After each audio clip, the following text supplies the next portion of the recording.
Playing the 7-2 offsuit game with Brad Owen at 25.50. If you win with 7-2, you collect $200 per person. Let's see if Brad can win. We're under the gun. I raise to 200. The cutoff calls. The button calls as well. His name's Paul. He's the player who just beat me with 7 deuce. I'm definitely out for revenge. The flop comes queen 6-3 with 2 clubs. We've got nothing, like we'll normally have nothing with the worst hand in poker. Still, I'm going for it. I bet 400 to win what's in the middle, plus an additional 1400 from the table. So, we open up the 7-2 offsuit under the gun. Should we even play it to begin with? Probably, especially if you're on the tighter side. Now, if your opponents are very inclined just to never ever fold anything to you because they think that you're loose, aggressive, and battly, maybe in some world you should actually just let the 7-2 go under the gun. But look, you get paid $200 per person for winning. That's a lot. You got to go for it. It's very different if you get paid 1 big blind per person. In this spot, we're getting paid 4 big blinds per person, which is a pretty big 7-2 offsuit game. So you got to go for it. Brad does. He gets 2 callers. Queen, 6-3. This is a board that's uncoordinated enough to where I would feel pretty reasonable just betting the flop and, probably triple barreling if we don't get too much action. If the board was much more coordinated, such as Queen 10-9 or something like that, it's definitely best just to give up because it's far too likely one of your 2 opponents has something pretty good. But on a board like this, most of your opponents are going to have at best a queen or a draw. And, look, a queen's not really going to fold by the river too often, but everything worse will. So go for it. Brad goes from 400 into 770. He goes 400 into 775, which is nice. It's what you would do if you had a queen or pocket aces, I imagine. So sure, nice bet size. The cutoff folds. The button is much stickier. He calls. We're down to heads up. The turn is to 8 of hearts, giving us some more nothing. And at this point, you may have the same question as Squints Palladors, which is, how can we have some more of something if we haven't had anything yet? I have bigger things on my mind at the moment, like how do we win this pot? I go with another bet of 1100. So in this scenario, the pot is 1,575. And you need to ask yourself, am I going to have a better chance of getting my opponent to fold or perhaps overfold compared to what GTO would recommend if I start overpotting it on the turn and then blasting the river? They are about $15,000 deep here. Or will I have a better chance going for a bet that my opponent will think that I would do with a wider value range like King Queen?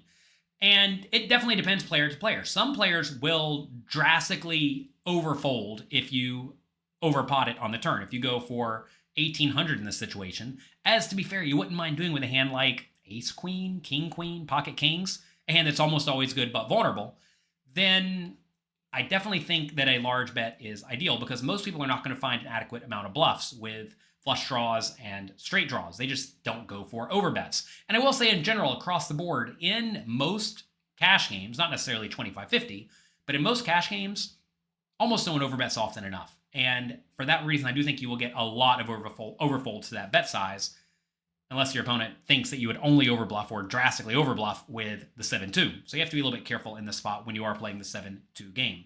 We actually discussed this concept thoroughly in the advanced cash game course that you can watch right now at pokercoaching.com. We'll put links down there below. Anyway, Brad does go for a bet of 1,100, which I think is much more consistent with a hand like Queen Jack or King Queen, something like that. Now, the question becomes, will the opponent think that Brad's going to be betting those hands in that manner, or is he going, again, just going to heavily weigh him towards bluffs? And it's tough to know without knowing who the opponent actually is. But look, I think it's fine to keep betting. I mean, you get paid a ton of extra money whenever you win with a 7-2, so you might as well go for it. The button just doesn't want to let us have it. He calls. This is turned into a big pot, and we don't want to get too carried away trying to win with 7 deuce. The river is the 5 of spades. Pause. Slow down, Brad. Brad likes to talk quickly, almost as fast as I do. The river is the 5 of spades. The pot is $3,775, and we have something like $13,000 remaining in our stack. In this situation, playing the 7-2 offsuit game, what do you think Brad should do in this spot? Do you think he should check and just give up? Do you think he should check, looking to check raise? Do you think he should bet 1,700 for about a touch less than half pot? Do you think he should pot it? Or do you think he should rip it all in for about 3 times the size of the pot? Take a second, think about it. And let me know in the comment section below what you would do. In this spot, I think we really only have two good options. I think checking to check fold is not a good option because even though the flush draw missed, and the opponent's going to call with a whole lot of made hands, well, the opponent could just have a flush draw, right? And if they did have a flush draw, they are going to be highly inclined to fold to any bet at all. And since Brad does not have any clubs, it is slightly more likely the opponent does have a flush draw. So we're definitely not just giving up, I don't think, unless you can literally look and tell your opponent is going to not fold. Should we check raise? Definitely not. If you check and your opponent has king high busted clubs, well, that's a disaster. And if your opponent has a random 6 or an 8 or a rivered 5 with something like ace 5 of clubs, that's a disaster. So we cannot check looking to check raise because there are a lot of marginal hands in the opponent's range that will not feel inclined to bet. So checking and giving up, out of the question. Check raising, out of the question. What about going all in? Should we ever rip it all in for 3x pot? I don't think so in this situation, just because Brad is not going to have the nuts very often at all in this spot, and every once in a while, the opponent is going to show up with something like 9-7 of clubs, or just some splashy 9-7 of diamonds that decided to float the flop in position, and then picked up a draw on the turn, and then made the nuts on the river. Now, I realize a lot of players won't even play the 9-7 suited pre-flop, but in a lot of loose, splashy cash games, they will. They may even play 9-7 offsuit on the button. Also, the opponent could have 7-4 suited, right? They could have sets if they were the slow playing type, right?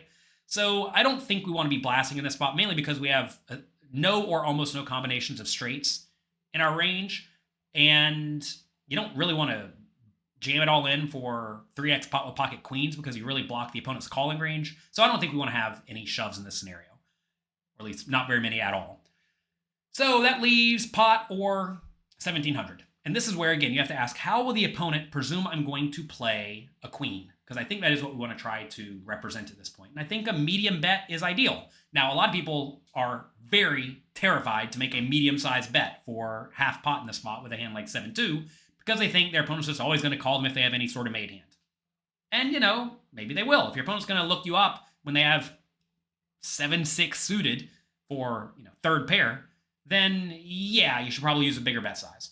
But I do think in this spot, a half pot bet is quite nice because when the draws, at least the flush draws, miss, I think a reasonable strategy in the spot is to either check with your marginal made hands like king, queen, or if you are looking for more value and wanting to bluff as wide as you reasonably can, you definitely want to have some bets with hands like king, queen in this spot. And I think half pot's pretty nice. So anyway, the only good options here are pot or half pot. I don't think you want to do much else in this situation. Let's see what Brad does. It's not as if there was a card that was going to give us the winner, but this one isn't all that bad since we at least have removal to 9-7 and the flush draw miss. I don't need to bet too much to get mediocre or high card hands to fold. Plus, sometimes when you go for the smaller sizing, it looks less like a bluff because it seems like you want to get called, which could, in a backwards way, induce more folds while we risk less. I go that route and fire a third barrel for 1700. I love it. Brad nailed it. He's probably going to get looked up by 7-6, but I like this bet size. I'm hoping it'll appear like I have top pair or better, and perhaps I bet larger percentages of the pot on the flop and turn to charge flush draws. Then, when those missed, I'm trying to get paid with a made hand on the river. The button gets a sense that I'm going for value. This feels like a queen. Can't beat a queen. That ass. No, I really can't beat a queen. We get some good news that he doesn't have top pair and he's at least contemplating a fold. When you're playing at this table, the 7 deuce is always at least in the back of your mind though. You kind of a gangster 7 deuce size, wouldn't it? Yes, it would be, Paul. Don't even worry about that possibility. It's just too outlandish. Alright, I'll take it. Oh my god, dude! I literally said Pay the man. Pay the man his money. We've got money flying at us from all different directions as we return the favor with 7 deuce to win back everything we lost with pocket 8s, plus a little more for our effort. It feels good to get that bluff through. Our play works out just as we drew it up. We were thinking one step ahead, and it pays off. wow, man. I never thought he'd bluff for that size. Yeah. Nice. It's a key win that comes when I really needed to get things going back in the right direction. That's exactly it. You make a half pot bet. Why would you ever bluff for half pot? Well, you're a good, strong poker player. Good job. Good luck, Brad. Congrats on the win. Good luck, Brad. Good luck to all of you, because I know you all are going to try that at home in your games. Don't be shocked when your opponent calls with a 7-6. But worked out for Brad this time. That's it for today. Click the like and subscribe button before you leave, and I'll talk to all of you next time.